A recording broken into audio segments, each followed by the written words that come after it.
భారతదేశ ప్రధానిగా కాబోతాడు. అప్పుడు మేమే దీన్ని తీసుకొని వస్తామన్న మాట కూడా సందర్భంగా తెలియజేస్తూ నాకు ఈ చర్చలో పాల్గొనేటువంటి అవకాశం కల్పించినటువంటి గౌరవ స్పీకర్ గారికి, అదేవిధంగా ఈ చర్చలో పాల్గొనే అవకాశం ఇచ్చినటువంటి గౌరవ పెద్దలు ముఖ్యమంత్రి రేవంత్ రెడ్డి గారికి, అదేవిధంగా గౌరవ బీసీ సంక్షేమ శాఖ మంత్రి గారికి కూడా పొన్న ప్రభాకర్ కూడా ప్రత్యేక ధన్యవాదాలు తెలియజేస్తున్నాను. అధ్యక్ష, నమస్కారాలు అందరికీ. శ్రీనివాస్ గారికి ధన్యవాదాలు. ఇప్పుడు బీఆర్ఎస్ పార్టీకి సంబంధించిన గంగుల కమలాకర్ గారిని మాట్లాడవలసిందిగా కోరుతున్నాను. అందులో భాగంగా ప్రధానంగా 2 బిల్స్ ఉన్నాయి. రెండింటినీ కలిపి సమన్వయం చేసుకుని మాట్లాడితే సమయం సేవ్ అవుతుంది, సబ్జెక్ట్ కూడా క్లారిటీ ఉంటుంది. అందులో ఒకటి reservation of seats in educational institutions and of appointments or posts in the services under the state bill 2025 ఒకటి, అంటే ఇది అపాయింట్మెంట్స్ రిజర్వేషన్ సంబంధించింది ఒకటి.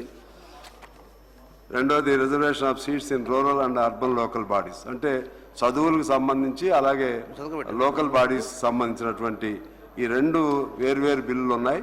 రెండింటినీ కలిపి మాట్లాడితే సౌలభ్యంగా ఉంటుందని కమలాకర్ గారిని దాన్ని దృష్టిలో పెట్టుకుని మాట్లాడవలసిందిగా కోరుతా ఉన్నాను. Thank you sir. Speaker sir, గౌరవ మంత్రి గారు ప్రవేశపెట్టిన ఈ బీసీ బిల్లు విద్యలో, ఉద్యోగంలో, రాజకీయ ప్రాతినిధ్యంలో 42%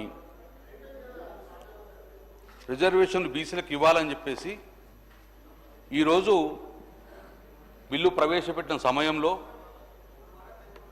అనుమతిచ్చిన మీకు కృతజ్ఞతలు చేసుకుంటూ, ఇంత గొప్ప అవకాశాన్ని రాష్ట్ర వ్యాప్తంగా కోట్లాది మంది బీసీలు ఎదురు చూస్తున్న సమయంలో ఇంత గొప్ప అవకాశాన్ని నాకు మాట్లాడే అవకాశం కలిగించిన కరీంనగర్ నియోజక ప్రజలతో పాటు గౌరవ ముఖ్యమంత్రిగా గతంలో ఉన్న మొదటి ముఖ్యమంత్రి కేసీఆర్ గారికి కృతజ్ఞత తెలియజేస్తూ, అధ్యక్ష, చాలా ఇంపార్టెంట్ బిల్ ఇది.